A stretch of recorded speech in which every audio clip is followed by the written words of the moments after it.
Hi everyone, I'm Molly and today I'm going to show you how to make old-fashioned yeast donuts. You are going to need quite a few bowls for this recipe. You need 3 small bowls, 1 giant bowl, 2 small spoons, 1 long spoon, a fork, a butter knife, measuring cups, measuring spoons, a pair of scissors, your beater, and for that you're going to need 2 regular beaters and 1 dough hook. I prefer to use a hand one. This used to be a stand mixer and I didn't like the way that I couldn't control my dough, so I took it off the stand, threw the stand away, and now I just stick to my old hand beater.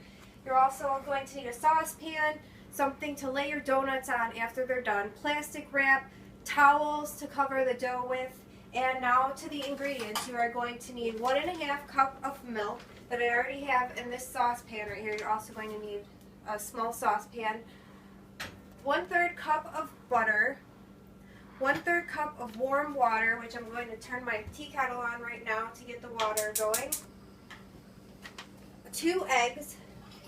I prefer the white eggs. I've never had brown eggs before. I know a lot of people like brown eggs or white eggs. It doesn't really matter. I'm just used to using white eggs, so that's what I buy.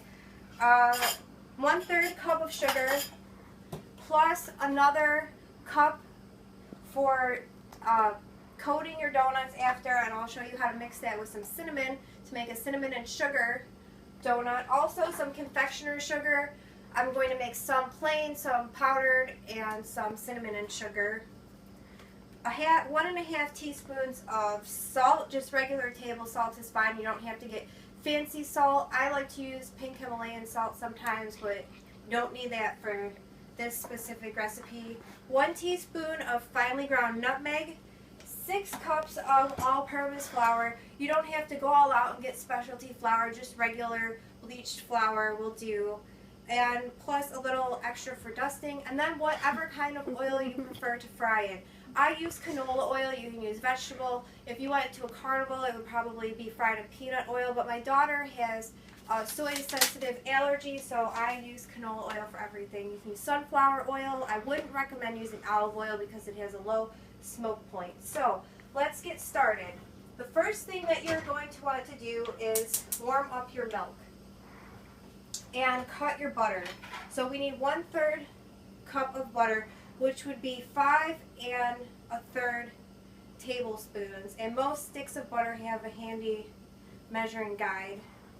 So I'm just going to follow the guide on here and cut the butter into one of my small bowls. After the milk is heated, you're going to pour the milk over the butter and let it melt. And then this mixture is going to have to come up to room temperature. The original recipe says to just leave it out on your counter, but that will take forever. So when my milk mixture is ready, I'm going to put it in the refrigerator. And while that is happening, I'm also going to take my 2 packages of active dry yeast and put it in my second bowl. And then I'm going to put the warm water on top of that and let that rest for about 5 minutes.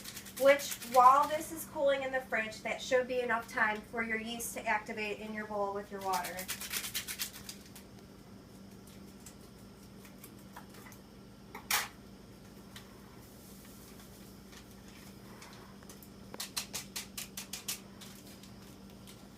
Now you probably can't hear this, but I can hear that my kettle sounds like it's just about to boil. It's going to whistle any minute now, so I'm going to turn it off now so I don't get boiling hot water. I don't want my water to be scalding, but I do want it to be hot, because I found that with active dry yeast instead of instant dry yeast, you want your water to be pretty hot.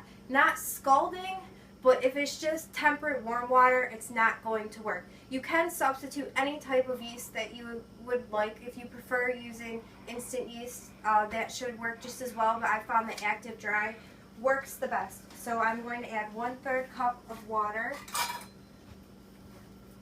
Make sure there's no crumbs inside of there. The best way to ruin water is to have a dirty measuring cup. And just because you wash it and put it away doesn't mean that dust has not fallen into it. So 1/3 cup of water. And then you're going to want to mix this until it is a nice liquid. You don't want it to be just gummy paste at the bottom. You want to make this a nice mixture with your spoon. Make sure you get everything dissolved in there. Still have a little bit left.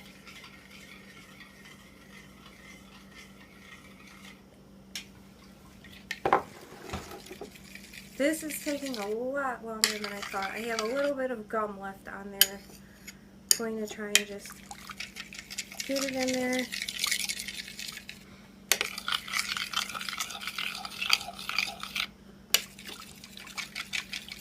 I don't think this is going to incorporate too much further, so I'm just going to leave it at that and let my spoon rest in there and let the yeast on the spoon absorb into the water. And my milk is ready. It has come up just to a boil. You don't really want to scald it.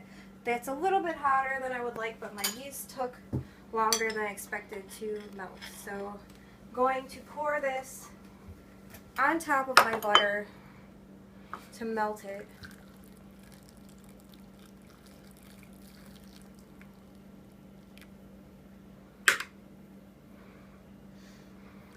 And if you just let it sit, it should just pretty much do all the work for you. Just let the butter melt inside of the milk.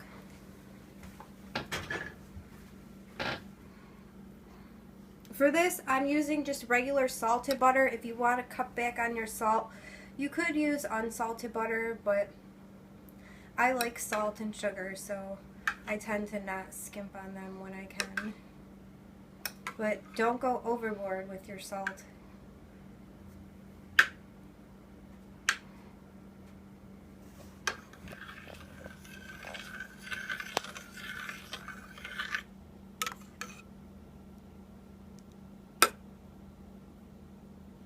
The cold butter should cool the milk down a little bit. It's almost melted in there. See if I can just kind of break it up a little to get it moving a little bit faster. The smaller the butter pieces are, the faster they will